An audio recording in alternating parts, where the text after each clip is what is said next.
Muito bom dia a todos, dando seguimento ao nosso ciclo de live Ciência Policial em Debate, um projeto da editora Última Rácio visando reconhecer e comemorar, de certa forma, o reconhecimento formal da ciência policial no Brasil.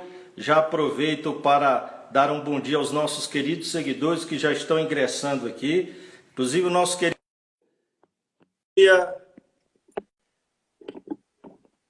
Coronel Ferro já ingressou. Lembrando que o nosso ciclo de lives ocorre preferencialmente às segundas, quartas e sextas-feiras, sempre às 10 horas da manhã. Lembrando ainda que após 5 minutos do encerramento desta live, a mesma já estará disponível na nossa página, na página da editora Última Rácio, no YouTube. Já podemos visualizar aqui o nosso convidado do dia, Coronel Ferro. A imagem está um pouquinho embaçada, não sei se é por conta do sinal da internet, comandante, mas seja muito bem-vindo ao nosso ciclo de lives, Coronel. Bom dia, Luciano. Bom dia, audiência. O senhor me ouve, comandante? Escuto sim. Você me ouve também? Sim. Só a imagem que está um pouquinho embaçada, eu creio que talvez seja o sinal da internet que está um pouquinho fraco. Eu creio que talvez, comandante, agora melhorou a imagem. Está melhorando.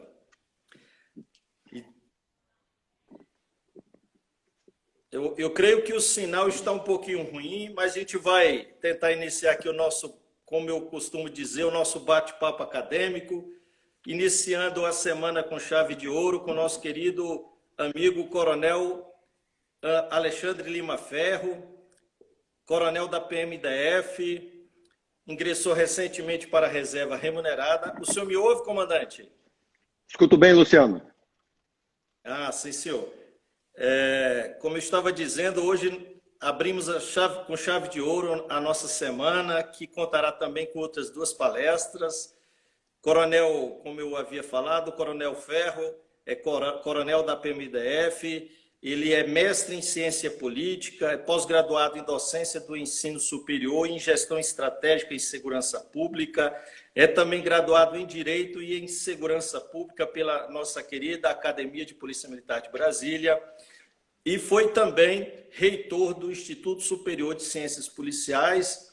Como todos sabem, a Polícia Militar do Distrito Federal, felizmente, conseguiu credenciar no ano de 2013 a nossa academia como uma instituição de ensino superior reconhecida pelo Ministério da Educação e Cultura, já conta com 2 graduações, 5 pós-graduações e já estudando a oferta de um mestrado. A temática de hoje é uma temática importantíssima e nós não poderíamos deixar passar o nosso ciclo de live sem falar da questão e da temática inteligência de segurança pública. E nada melhor do que convidar um dos maiores especialistas em inteligência do Brasil, nosso querido Coronel Ferro. E o tema será os direitos humanos como limites das operações de inteligência de segurança pública, uma temática trabalhada pelo Coronel Ferro em seu mestrado em ciência política pela Unieuro e que brevemente será publicado pela editora Última Rácio, né, Coronel? A gente aproveita já para mencionar aí para os nossos queridos seguidores que já está no forno, a obra será lançada em breve e hoje nós trataremos dessa temática. Seja muito bem-vindo, Coronel, e a palavra agora é do senhor. Afinal, como alunos, todos vieram aqui para ouvi-lo. Obrigado, Luciano. Obrigado pelo convite. Obrigado a todos pela audiência. Quero adiantar que nós conversamos também sobre esse tema no primeiro Congresso Internacional de Ciências Policiais, que aconteceu em dezembro de 2018. E essas Perfeito. palestras foram 3 dias de palestras. Elas estão no YouTube. E a gente conversou sobre esse tema, né, com outro enfoque. Né? E essa palestra está gravada, está aí disponível no YouTube. É uma palestra do dia 6 de dezembro, amanhã do dia 6 de dezembro. Agradecer ao Luciano mais uma vez. Luciano, ele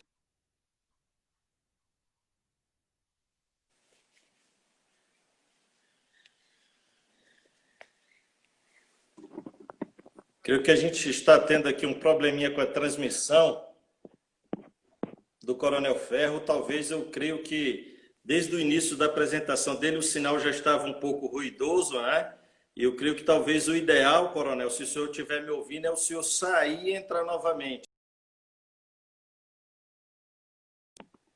Talvez o ideal creio que ele já saiu e ele vai ingressar novamente para que ele possa dar continuidade à sua fala sobre essa importante temática, que é a questão da preservação dos direitos humanos no âmbito das operações de inteligência e de segurança pública, uma temática que, infelizmente, nós não temos muita doutrina a respeito, são poucos inscritos, são poucos especialistas, e o Coronel Ferro é hoje uma referência no Brasil, inclusive já foi integrante da Agência Brasileira de Inteligência por vários anos, é instrutor, foi meu professor na Academia de Polícia Militar, foi meu comandante quando eu era cadete, e hoje é uma referência, e eu sei que ele trará informações muito interessantes nesta manhã de segunda-feira, como eu disse, abrindo chave de ouro a semana, lembrando, como eu disse, que todos esses assuntos que serão abordados pelo Coronel Ferro,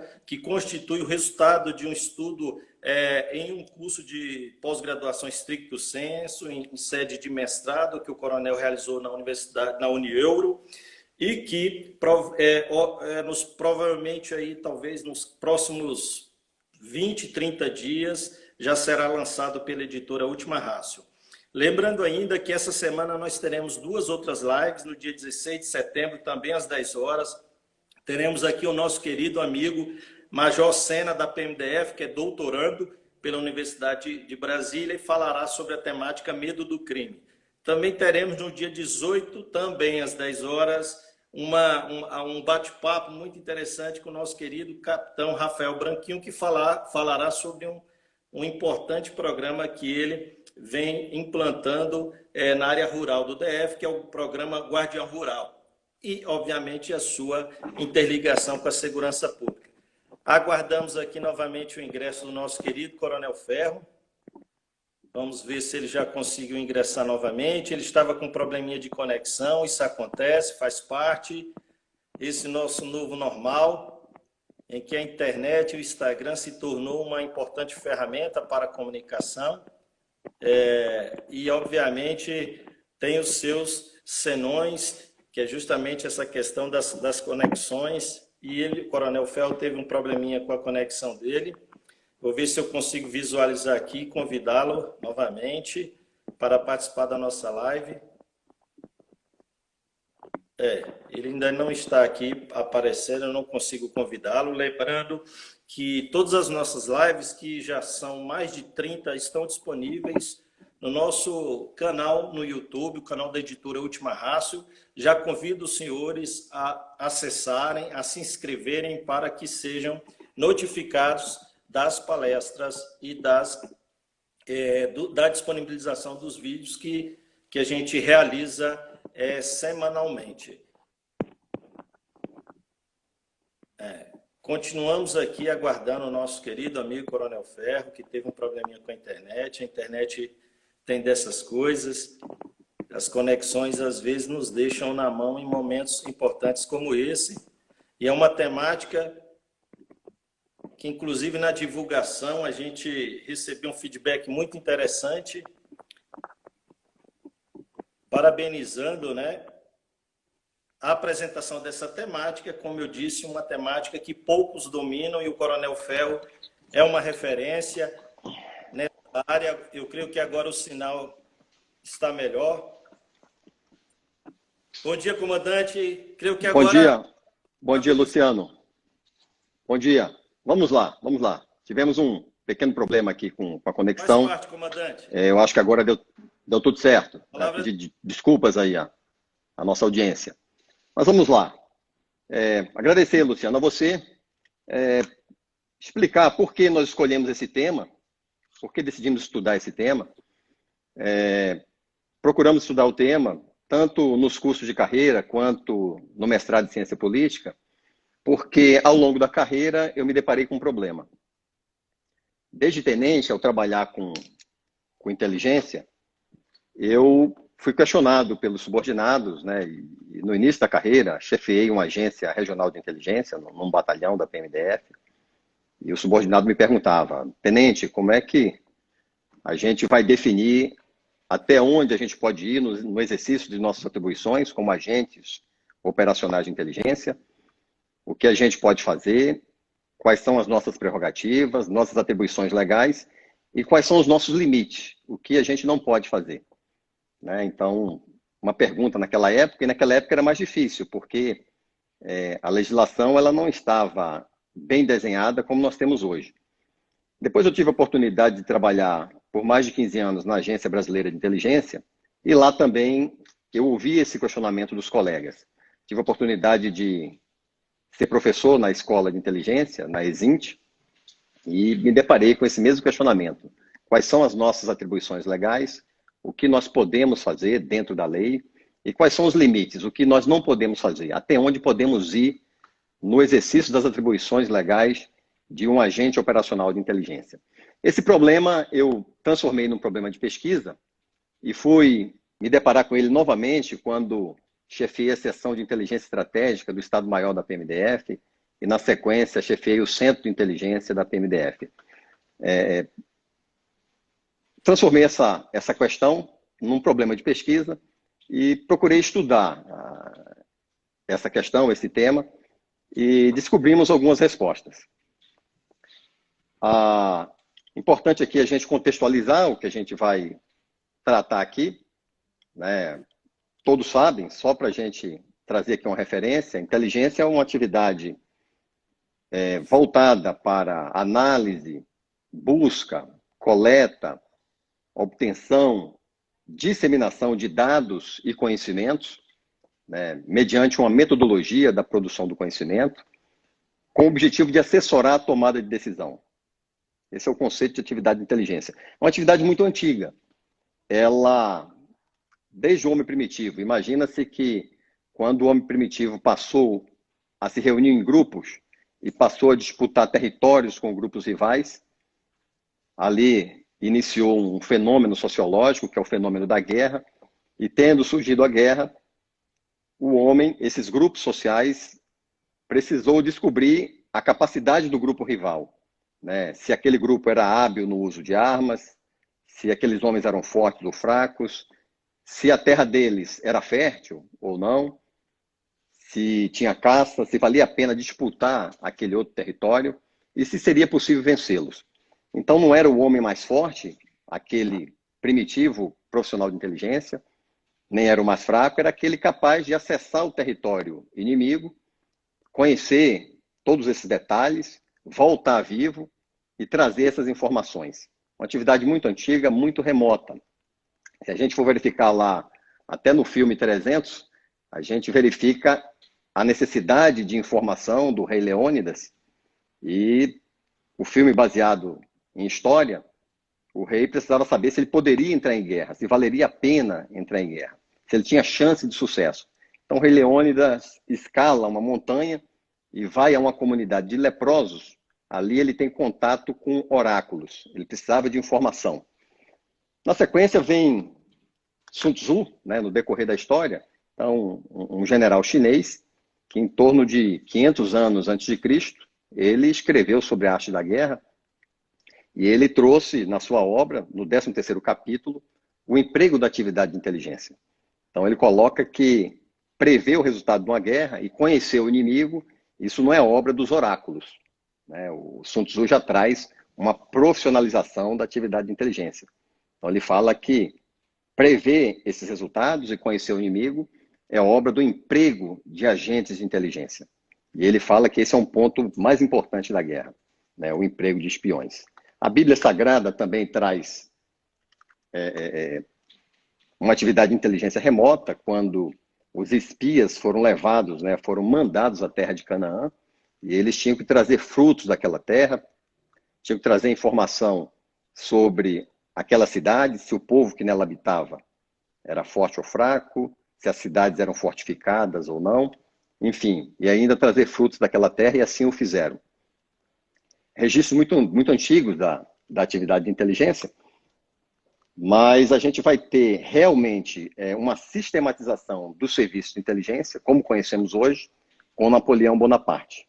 Ele definiu cargos e funções e estabeleceu uma estrutura de serviço de inteligência muito parecida com o que nós temos hoje. Essa atividade ela é muito desenvolvida nas duas grandes guerras, Primeira e principalmente na Segunda Guerra Mundial, uma atividade que se fez muito presente no pós-guerra, na Guerra Fria, né, com objetivos e alvos próprios daquele momento histórico, e com o fim da Guerra Fria, o serviço de inteligência no mundo, eles fizeram toda uma mudança de foco, e hoje nós temos uma inteligência nas nações como atividade essencial para os estados, para as nações, mas com foco na defesa, e aí nós temos hoje uma inteligência de defesa, nós temos uma inteligência de Estado, né, a inteligência das nações, voltada para o campo externo, muito voltada para a concorrência entre as nações, em todos os campos. Vamos ter uma inteligência das polícias, uma inteligência de segurança pública, e aí vamos ter no Brasil uma inteligência de polícia judiciária e uma inteligência de polícia de segurança pública. Vamos ter inteligência de controle do Tribunal de Contas da União e dos Tribunais de Contas dos Estados, inteligência ministerial nos ministérios públicos, enfim, se fala até hoje, existe hoje até inteligência competitiva, inteligência empresarial, inteligência das empresas, mas cada uma dessas inteligências com seu marco legal próprio, né, de maneira que as atribuições dos agentes dessa atividade, né, e os limites são distintos para cada uma dessas modalidades de inteligência. É importante a gente compreender o momento atual que o mundo passa, um momento em que a privacidade das pessoas ela é diferente da privacidade que se tinha 50 anos atrás, né, com a tecnologia, com as mídias sociais. Existe uma cultura de exposição da própria imagem. Por onde a gente se desloque, numa área pública, numa área comercial, existem câmeras em benefício da segurança, registrando as nossas imagens.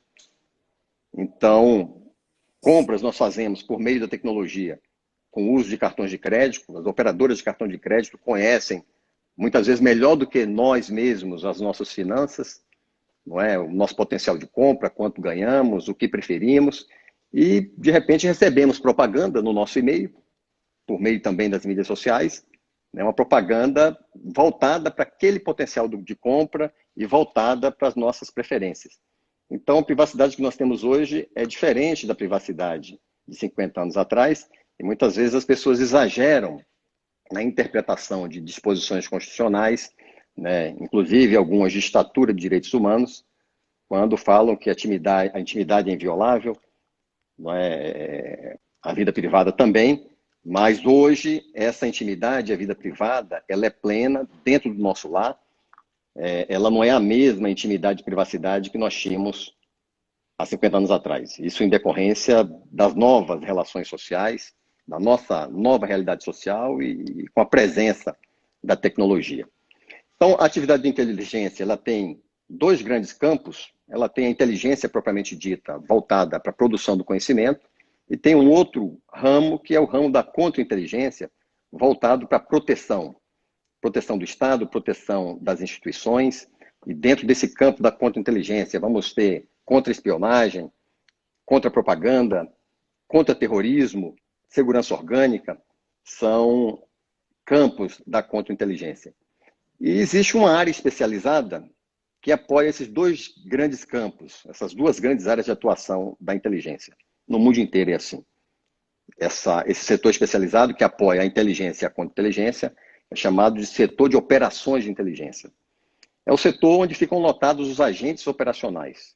São os agentes encarregados de aplicar técnicas especializadas, são técnicas operacionais, capazes de levantar o dado que não está disponível em fontes abertas. Parte dos dados que são usados nas análises de inteligência são dados que estão em fontes abertas. Estão em bibliotecas, estão na internet, estão em bancos de dados, estão em livros, estão em relatórios ostensivos, né? mas parte dos dados usados nessas análises de inteligência são dados que não estão disponíveis. Por isso, existe um setor especializado em cada serviço de inteligência, que é o setor de operações de inteligência, o setor responsável por buscar os dados que não estão disponíveis em fontes abertas. E na doutrina de inteligência, quando a gente fala em busca, já se entende que o dado não está disponível. Porque quando o dado está disponível, nós falamos de coleta. É o que acontece em massas de dados, em sistemas informatizados, não é, para acesso a relatórios, a conhecimentos já produzidos. Existe uma inteligência que é uma inteligência assessorial, é aquela voltada para o assessoramento da tomada de decisão. Então, um exemplo de inteligência assessorial podemos citar a Agência Brasileira de Inteligência, que é uma instituição que produz inteligência, a sua atividade de fim é inteligência, e o seu cliente é o presidente da República. Então, uma inteligência de Estado, né? É uma inteligência de assessoramento. Existem inteligências que são inteligências executivas ou autoexecutáveis. Essas inteligências elas acontecem quando a instituição produz inteligência e a própria instituição usa o produto da inteligência. Então, uma instituição de segurança pública, ela produz inteligência com o objetivo de alcançar eficiência no cumprimento de suas atribuições constitucionais. Então, vamos ter, nesse caso, das polícias, uma inteligência executiva ou inteligência autoexecutável. A inteligência produzida pela instituição é usada pela própria instituição com o objetivo de se ter eficiência no cumprimento de suas atribuições constitucionais. O termo inteligência pode ser compreendido como processo, como produto, como organização. Então, como processo, inteligência é a metodologia de produção do conhecimento, os métodos usados na atividade de inteligência. Como produto, é o conhecimento assim produzido. Como organização, são as instituições de inteligência que produzem conhecimento para assessorar a tomada de decisão. E durante a pesquisa, nós verificamos que os mesmos fundamentos para a criação do Estado são fundamentos que justificam a existência de serviços de inteligência. Então, esses serviços essenciais em cada nação, né, sempre foi essencial e cada vez mais essencial aos tomadores de decisão, né, nas diversas esferas de poder em cada uma das nações. Se a gente for lá nos clássicos da ciência política, o Hobbes nos traz que, se não fosse o Estado, o homem viveria num estado de natureza caracterizado por uma eterna guerra de todos contra todos. Os homens disputando os bens da vida, e como esses bens não são suficientes para todos os homens, esses homens viveriam competindo, disputando, né, guerreando entre si, numa eterna guerra de todos contra todos. Então, Hobbes justifica a existência do Estado como uma forma de encerrar, resolver esse conflito, acabar com a guerra de todos contra todos. Rousseau propôs um contrato social no qual o homem abre mão de parte de suas liberdades, porque ele vivia sem segurança, em favor de um Estado, para que esse Estado lhe dê proteção. Então, o homem abre mão de parte de suas liberdades, de parte de suas garantias, para usufruir daquilo que lhe resta com mais segurança. E assim nasce o Estado, segundo Rousseau. Beccaria vai trazer um pouco depois o mesmo pensamento. Ele coloca que o homem estava cansado de viver cercado de temores, sendo ameaçado a todo tempo. Hobbes coloca que o homem, no seu estado de natureza, por mais que ele seja forte, ele pode ser morto pelo mais fraco, né? Quer por secreta maquinação, ou porque o mais fraco pode se aliar com outros homens e assim matar aquele homem mais forte. Então, Hobbes propõe um Estado, que ele chama de Leviatã, que é um deus mitológico, mais forte que a soma de todos os homens, então capaz de fazer valer a lei, fazer valer a norma e capaz de encerrar a guerra de todos contra todos. Esses clássicos da ciência política justificam a existência do Estado. Se a gente for na contemporaneidade, se a gente for estudar Bobbio, por exemplo, no seu dicionário de ciência política, Ele traz lá o conceito da atividade de inteligência, fala sobre o serviço de inteligência e fala também do quão essencial é esse serviço para as nações nos dias atuais. A gente tem, nesse problema de pesquisa, por um lado, atribuições legais da atividade de inteligência, uma atividade justificada, necessária, e acontece em todos os países, mas a gente tem, por um lado, as normas, as leis que regulam essa atividade, que trazem prerrogativas para os agentes operacionais e definem a sua missão, as suas atribuições. E a gente tem, por outro lado, preceitos constitucionais previstos no artigo 5º da Constituição Federal e também preceitos incorporados ao ordenamento jurídico brasileiro, a partir do momento em que o país assinou tratados internacionais em matéria de direitos humanos, e essas disposições elas são aparentemente conflitantes. Somente aparentemente. A gente tem, de um lado, garantias de inviolabilidade à privacidade, à intimidade, e, por outro lado, atribuições legais desses profissionais de inteligência. Aparentemente, disposições conflitantes, mas não são conflitantes. Elas são complementares e elas coexistem harmonicamente entre si. Até porque também é de estatura de direitos humanos o direito à segurança. Também, se a gente for a doutrina e também a norma, né, o Estado ele tem o poder de polícia. Né, é um poder do Estado de restringir o uso e gozo, o usufruto de direitos individuais em benefício do direito coletivo. Então, é um conflito aparente. E a pesquisa nos mostrou que, na verdade, essas duas posições não são antagônicas. O direito à segurança é um direito constitucional, assim como o direito à privacidade e à intimidade também são direitos de estatura, né, de direitos humanos. E coexistem harmonicamente entre si. Né? Um não neutraliza o outro.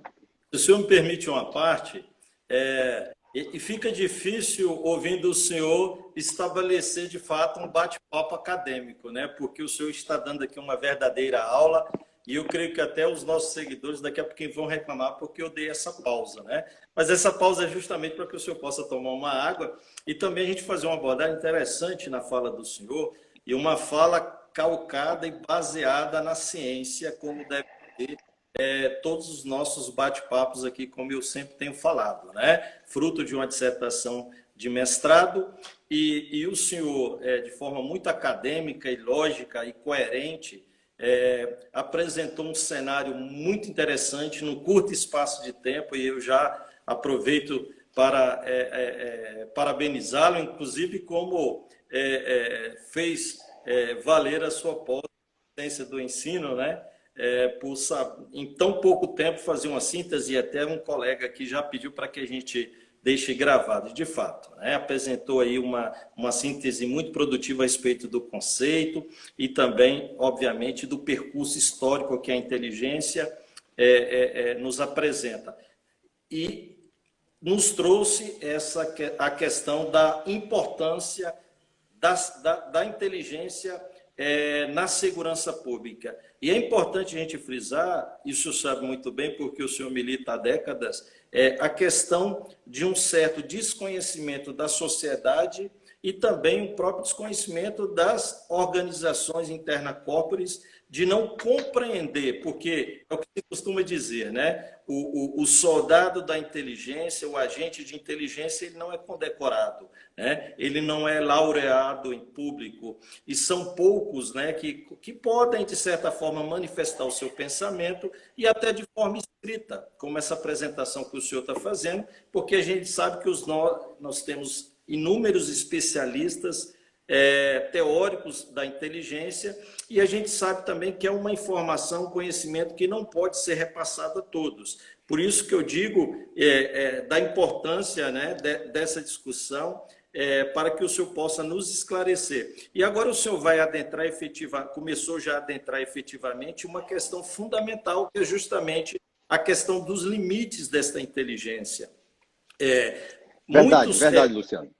Muito se fala, ainda mais nos órgãos de imprensa e mais recentemente, mas poucos sim conhecem da inteligência e dos diversos nichos ou campos da inteligência, como a inteligência de segurança pública, confundindo com a própria inteligência de Estado. E o senhor, na fala que o senhor já iniciou e vai agora se aprofundar, vai nos falar justamente quais são os mecanismos de controle da atividade de inteligência, né? Quais são os órgãos que, de certa forma, agem, os atores, de certa forma, fazer uma distinção que eu acho que creio que seja importante entre inteligência e investigação criminal, que até aqui um colega também já mencionou, e os limites das operações de inteligência. Eu digo tudo isso, Coronel, porque infelizmente a gente tem 1 hora e o senhor sabe que o Instagram... Vamos lá, vamos lá. Vamos avançar. Vamos avançar. Repasso a palavra do senhor e parabenizo pela síntese didática que o senhor está tendo. Obrigado, Luciano. Obrigado. Realmente, a atividade de inteligência é uma atividade que, por sua natureza, ela é revestida de sigilo, e assim tem que ser, e é no mundo inteiro. Mas a gente percebe muitas vezes um preconceito. Há um preconceito com a atividade de inteligência. Isso não acontece também somente no Brasil. Então, muita gente acredita que é uma atividade invasiva, abusiva, e na verdade não é nada disso. A gente tem que compreender também, para entender esse equilíbrio entre as garantias constitucionais de inviolabilidade da intimidade e da privacidade, né, coexistindo harmonicamente com as atribuições legais dos profissionais de inteligência. Isso acontece porque essas garantias do artigo 5º da Constituição, e mesmo aquelas de Estatuto de Direitos Humanos, e também aquelas incorporadas a partir do momento em que o país assinou tratados internacionais em matéria de direitos humanos, essas garantias não são absolutas. Elas coexistem harmonicamente com outros preceitos constitucionais, como o direito à segurança e também as disposições que estão no artigo 144 da Constituição Federal, né, ao estabelecer ali as atribuições das instituições policiais no Brasil.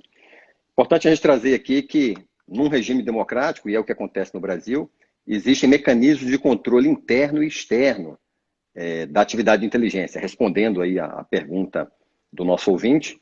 Então, existem nas instituições de inteligência um controle interno, e a gente pode dividir esse controle interno em controle interno gerencial e também controle interno correicional, né? Então, a gente vai ter um controle interno gerencial quando o gerente de uma operação de inteligência, ele estuda o ambiente onde vai ser desencadeada a operação, ele faz um estudo de situação, ele considera os riscos daquele ambiente, quem é o alvo, quais são as dificuldades, as facilidades daquela operação, ele enumera possíveis linhas de ação para a execução da operação e escolhe uma delas, aquela que é mais exequível, a que é menos onerosa para o Estado, a que é menos arriscada para os agentes e a que é menos invasiva nas garantias do cidadão. Então aí a gente já tem um primeiro controle interno, um controle interno gerencial. E o plano materializa esse estudo de situação e define o que os agentes vão fazer.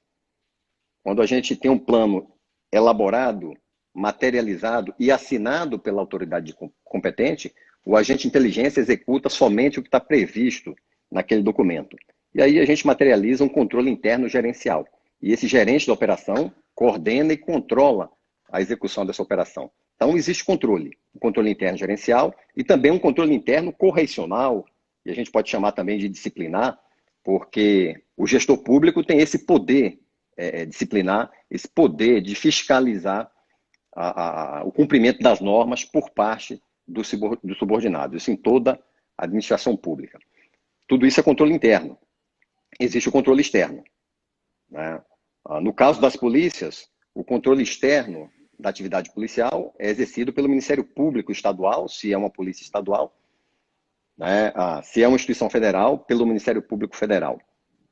Esse controle está na Constituição, essa atribuição do Ministério Público, né? No caso do Ministério Público da União, está também na Lei Complementar número 75, né? Então, a atividade policial, de maneira geral, é controlada pelo Ministério Público e a atividade de inteligência é parte dessa atividade policial, também controlada pelo Ministério Público, e a gente vê isso muito nitidamente aqui no Distrito Federal, o Ministério Público do Distrito Federal, cumprindo o seu papel de controle externo da atividade policial e também controle externo da atividade de inteligência. Importante trazer também que a Lei 9883, que criou a Agência Brasileira de Inteligência, instituiu o Sistema Brasileiro de Inteligência, ela trouxe também que o controle externo da atividade de inteligência de Estado, essa inteligência federal, é feita por uma comissão mista de controle da atividade de inteligência, é a SECAI. E aí nós temos um controle externo do legislativo.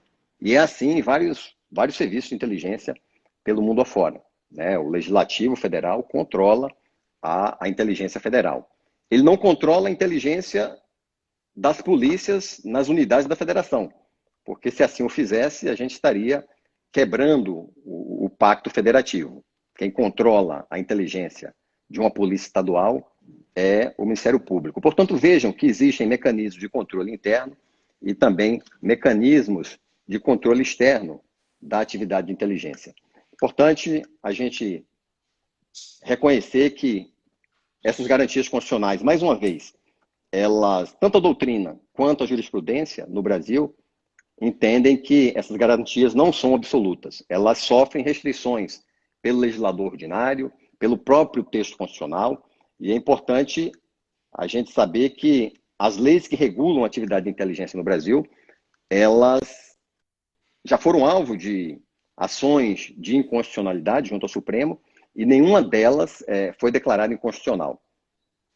Portanto, legislação que está em vigor e que coexiste harmonicamente com as disposições do texto constitucional. O próprio Pacto de São José da Costa Rica, no seu artigo 32, e até a Declaração das Nações Unidas, né, de 1948, também vão trazer, no seu artigo 29, essa última, que essas garantias do cidadão, elas não são absolutas. Isso não funcionaria, né? Nós não teríamos uma democracia onde o cidadão pode tudo e tem somente garantias e não tivesse nenhum dever. O cidadão tem dever para com a sociedade e os seus direitos, eles encerram, eles terminam quando começam os direitos dos demais. O interesse coletivo, ele está acima do interesse público. Então, vamos ter uma legislação no Brasil regulando a atividade de inteligência. Um exemplo é a Lei 9883, de 1999, né, que vai tratar da inteligência de Estado, conceitos, atribuições da inteligência de Estado. Né? Vai falar também sobre o Sistema Brasileiro de Inteligência. Nós vamos ter o decreto 3695 de 2000, que regula o subsistema de inteligência e de segurança pública. Então, é interessante que em 99, dezembro de 99, se cria a BIM e o SISBIM, e já em 2000 se regula o subsistema de inteligência e de segurança pública. E o SISBIM, o Sistema Brasileiro de Inteligência, só vai ser regulado em 2002, né, pelo decreto 4376 de 2002. Né? Então, são decretos federais, uma lei federal, 2 decretos federais. Nós temos uma resolução número 1 da Senasp, também regulando a inteligência de segurança pública, trazendo atribuições primárias e secundárias das instituições de inteligência das polícias no Brasil.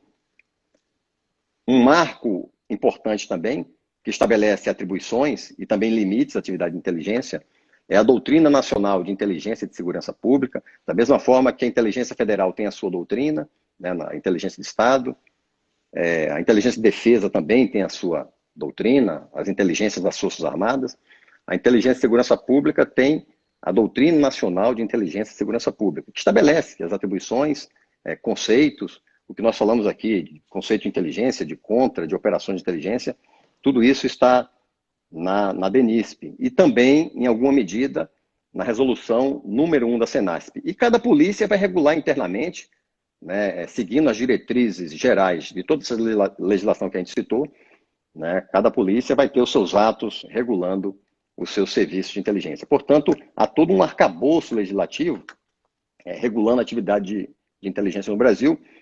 E na nossa pesquisa nós comparamos essa legislação brasileira com a legislação americana e com a legislação portuguesa.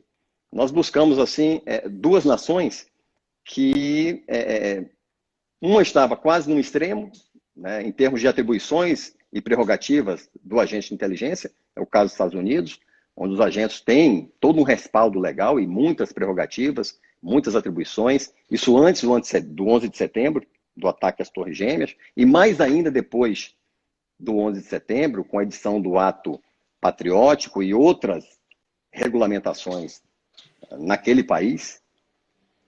E Portugal está quase num outro extremo. Portugal tem uma outra realidade social, né? Saiu aí relativamente pouco tempo, em 1974, de um regime ditatorial, que foi o regime salazarista, que foi deposto pela Revolução dos Cravos.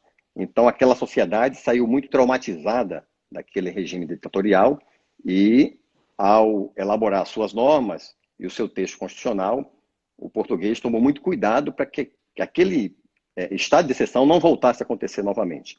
As polícias em Portugal, nesse regime salazarista, eram muito abusivas, cometiam excessos. Um exemplo disso é a Polícia Interna de Defesa do Estado, a PIDE, a antiga PIDE, né? Ela cometia, e existem registros disso na literatura, alguns excessos, alguns abusos, e o povo português procurou se proteger daquilo. Saiu traumatizado de tudo isso, de maneira que, não só por isso, também porque Portugal, ele, recentemente, na história recente, ele não se envolve, ele não tem se envolvido em conflitos. A gente não tem, por exemplo, ameaças terroristas, atentados terroristas recentes acontecendo no território português, porque há uma relação também.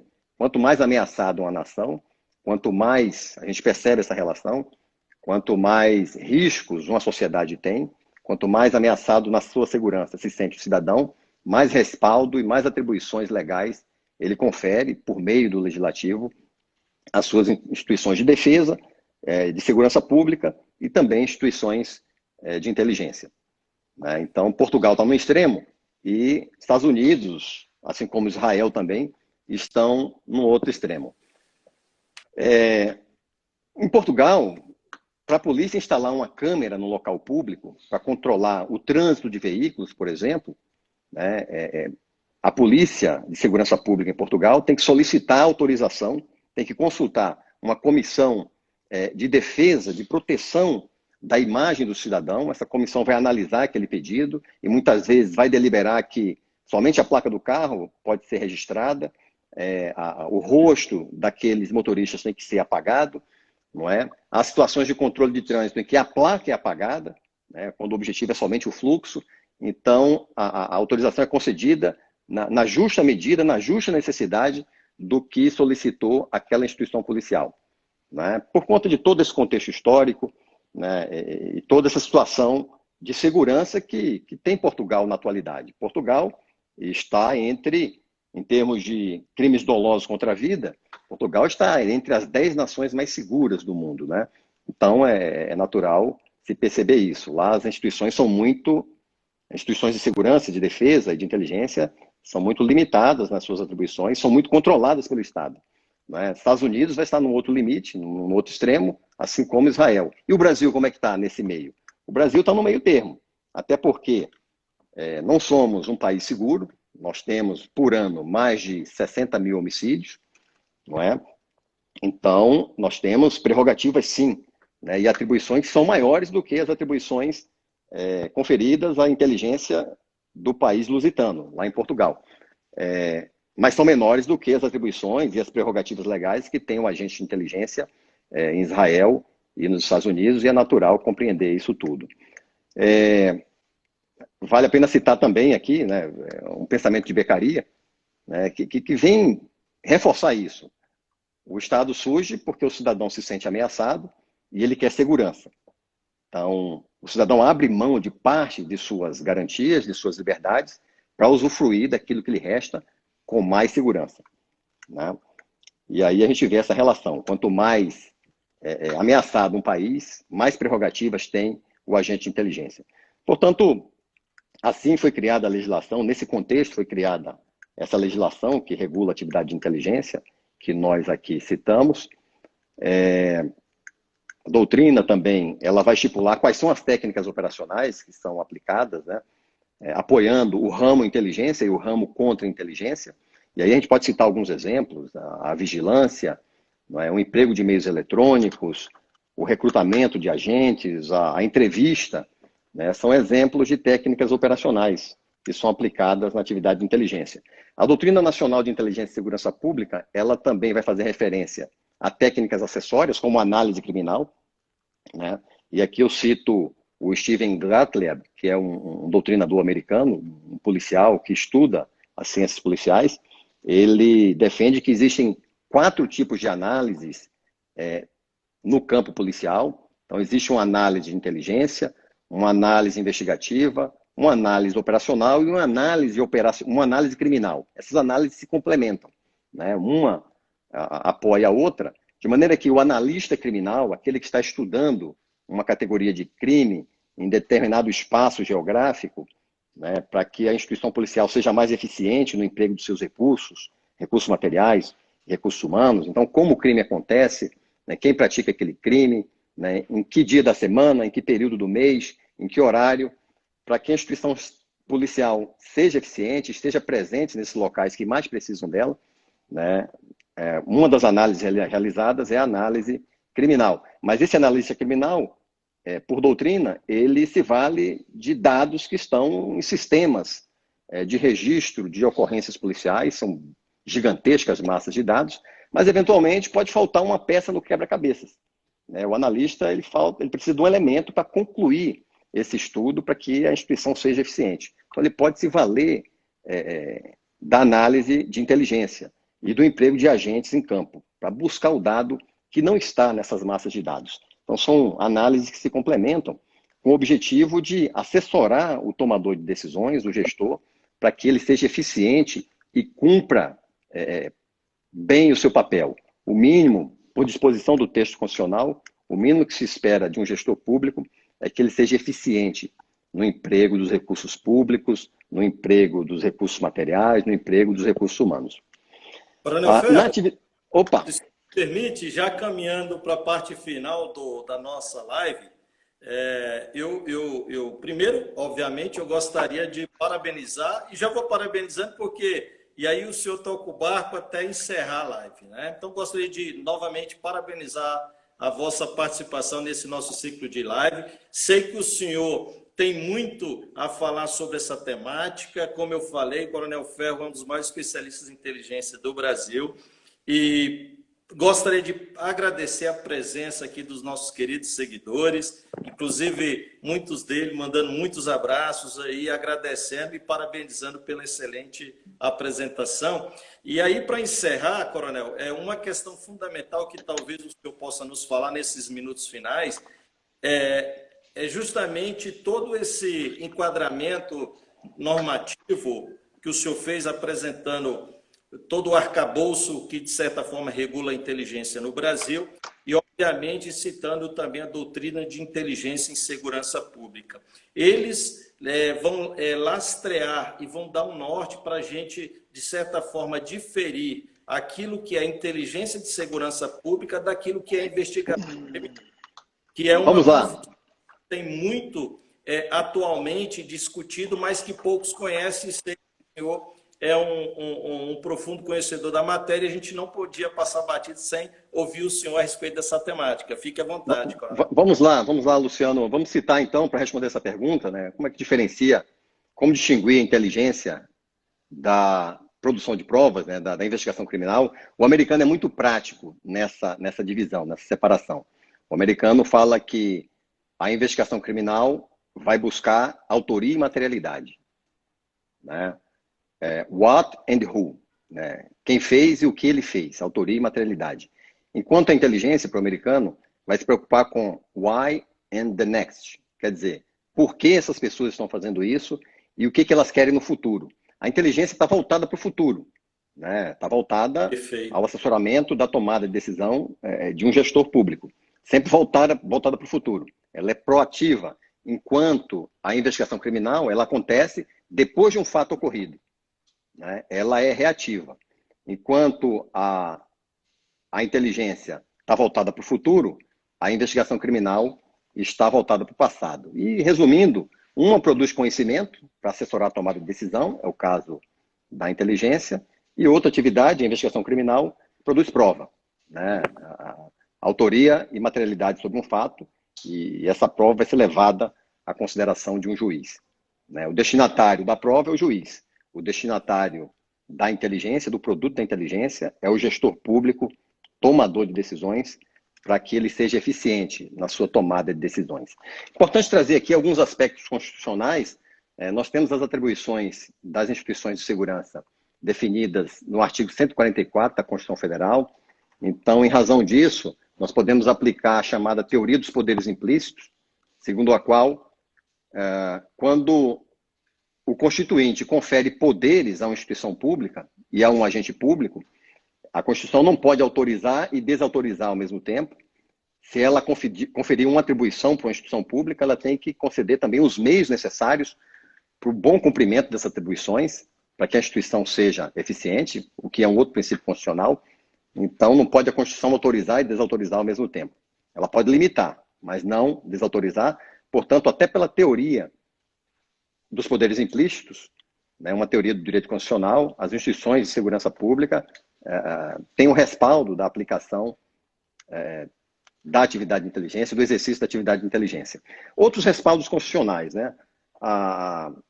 O princípio da igualdade, segundo o qual os iguais são tratados de forma desigual à medida que se desigualam. Então, um gestor público que tem uma responsabilidade como um diretor-geral de uma polícia civil, um diretor de uma polícia federal, ou um comandante-geral de uma polícia militar, essas autoridades têm responsabilidades que são diferentes das responsabilidades de um cidadão comum. Isso justifica um assessoramento especializado, que é a atividade de inteligência, para que esses gestores sejam eficientes.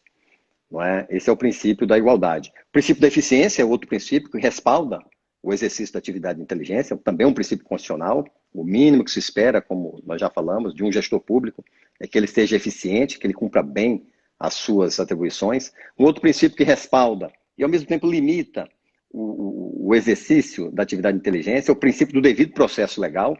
Quando nós falamos ainda há pouco do controle da atividade exercido pelo gestor, pelo chefe daquele serviço de inteligência, ou pelo encarregado de caso, como chamamos na doutrina, numa operação de inteligência, e quando ele formaliza um estudo de situação, escolhe a linha de ação, formaliza também um plano de operação, registra uma escala de serviços com os agentes e depois exige dos agentes um relatório de missão, e tudo isso fica arquivado, não é? E ele coordena e controla, coordena e controla a execução de uma operação de inteligência. Nós temos aí o cumprimento do princípio, o chamado princípio do devido processo legal. Isso está na doutrina, isso está na norma, e o agente está cumprindo essas disposições legais. E a gente vai ter um futuro controle. O princípio do devido processo legal, ele permite um futuro controle. Se lá na frente alguém contestar determinada operação, o órgão de controle externo poderá acessar todos esses documentos, essa escala de serviço, esse plano de operação, esse estudo de situação e os relatórios de missão, que não se confunde com o relatório de inteligência. O relatório de missão vai trazer detalhes da execução da operação, mas esses detalhes não vão estar no relatório de inteligência, que é o produto final que vai ser levado ao tomador de decisões. Mas esse relatório de missão fica arquivado. E aí a gente tem o cumprimento do princípio do devido processo legal. E um quarto princípio constitucional é o princípio da proporcionalidade. E esse sim, e aí sim reside, no princípio da proporcionalidade, reside a resposta ao problema de pesquisa, que nós trouxemos aqui no início da nossa conversa. Né? Onde está o limite? O limite está na aplicação do princípio da proporcionalidade, também um princípio constitucional. Um princípio que tem 3 subprincípios. O princípio da necessidade, né? O subprincípio da necessidade, o subprincípio da adequação e o subprincípio da proporcionalidade em sentido estrito. Então, no subprincípio da necessidade, só será executada a operação estritamente necessária e a ação que seja invasiva, né, na medida estritamente necessária. Adequação significa que a ação desencadeada ela tem que ser capaz de atingir o objetivo que está sendo perseguido. Né? Uma relação direta entre a ação invasiva, a ação de busca, e aquilo que está se querendo produzir. E quanto mais importante esse conhecimento vai ser produzido, e aí a gente passa agora para o último subprincípio do princípio da proporcionalidade, quanto mais importante aquilo que está sendo produzido, mais invasivo pode ser o agente. quanto menos importante aquilo que está sendo produzido, menos invasivo tem que ser o agente. Isso é proporcionalidade em sentido estrito. Então, respondendo também a pergunta aí do nosso ouvinte, né, onde é que está, então, o equilíbrio, né, o limite? Né? Eu tenho prerrogativas do agente e atribuições legais e tenho também garantias do cidadão. Onde é que está o limite, o equilíbrio, né, numa balança, representando numa balança a execução dessas operações, respeitando as garantias individuais e também cumprindo o que a lei determina que o agente faça, que é produzir conhecimento. Onde é que fica o equilíbrio, então? Né? Onde é que está o limite? O limite está na aplicação, no caso concreto, do princípio da proporcionalidade. E na aplicação desse princípio, o gestor público ele não pode ser tímido, ele não pode ser inseguro. E ele, Lopes Meireles, traz um pensamento. Ele fala que o abuso do gestor público, o excesso, ele é ruim, mas a timidez é pior ainda. Então, o gestor público que tem uma atribuição legal né, e o dever de ser eficiente, se ele não cumpre a sua atribuição por medo, por desconhecimento, por receio de ser responsabilizado lá na frente, né, esse agente também está sendo ineficiente. Então, o agente não pode ser tímido, ele não pode ser covarde, ele tem que saber exatamente quais são as suas atribuições e tem que buscar esse equilíbrio. E o equilíbrio está na aplicação do princípio da proporcionalidade. Então, concluímos aqui a nossa apresentação. A gente se aprofunda nisso nessa palestra que está no YouTube do primeiro Congresso Internacional de Ciências Policiais, a palestra do dia 6 de dezembro de 2018. Não é? Quem tiver interesse é só acessar o YouTube. E daqui a pouco temos um livro sobre isso, né, Luciano? Então, quero agradecer ao Luciano pela oportunidade, não é? Pelo convite, a gente se sente honrado, né? Agradecer a audiência, a gente está vendo aqui várias colaborações, muita gente participando. Obrigado a todos. Até a próxima.